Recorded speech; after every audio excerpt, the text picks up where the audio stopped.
je vous remercie. Disons que c'est avec un réel plaisir d'être dans les locaux de la FIFA. Comme vous le savez, c'est la première fois que j'arrive à Paris dans nos nouveaux locaux. Et ce qui est important de souligner déjà, c'est qu'on est très bien installé à Paris ici.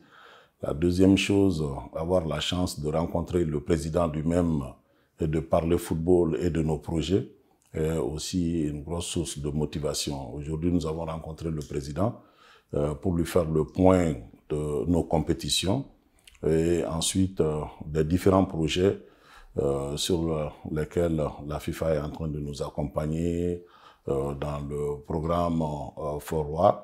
Vous n'êtes pas sans savoir que il y a une année seulement, le président a posé la première pierre du nouveau centre technique du Mali, dont les travaux ont commencé.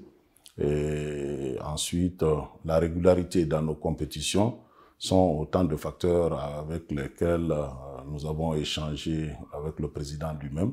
Et grande satisfaction pour nous de sentir que le président est à nos côtés et nous accompagne. Paris est un symbole pour nous.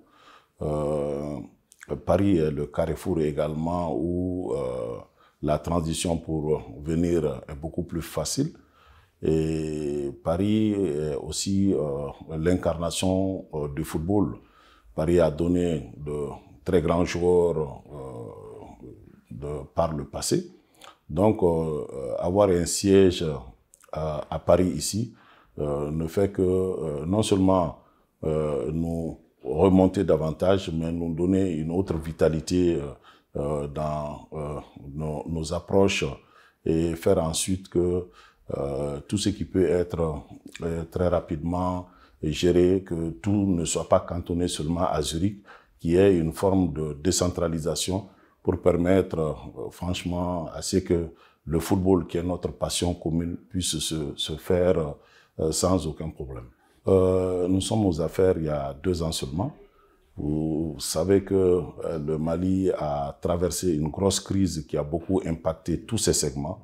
Si c'était l'accompagnement de la FIFA, on aurait dû dire qu'on ne pourrait plus jouer au football au Mali.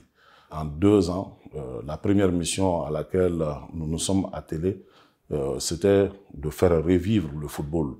Et cela partait naturellement par nos compétitions.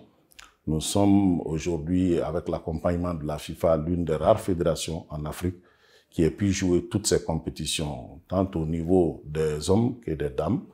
Nous avons joué la Coupe d'Afrique des Nations. C'est vrai, nous avons été éliminés au stade des 8e de finale. Nous avons pu jouer le dernier match de barrage contre la Tunisie.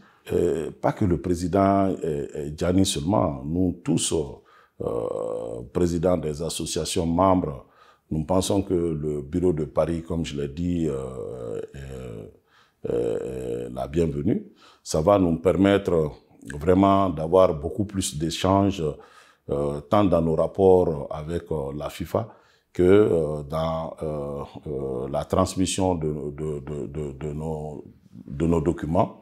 Et ensuite, en ce qui concerne le président, je l'ai dit, je le répète encore devant vous, nous avons la chance d'avoir aujourd'hui un président très ouvert et qui a une capacité d'écoute qui dépasse l'entendement. Chaque fois que vous discutez avec lui, vous apprenez quelque chose de nouveau. C'est un homme dédié pour le football, qui ne pense que football et qui est en train de tout mettre en œuvre pour rayonner ce football qui est notre passion commune.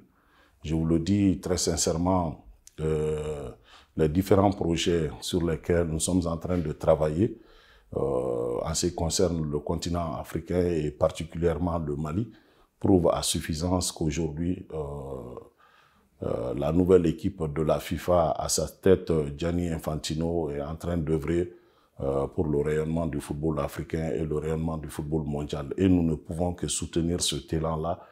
Plaise à Dieu qu'on ait les ressources et l'arme nécessaires pour faire ce travail avec beaucoup d'humilité et beaucoup de dignité.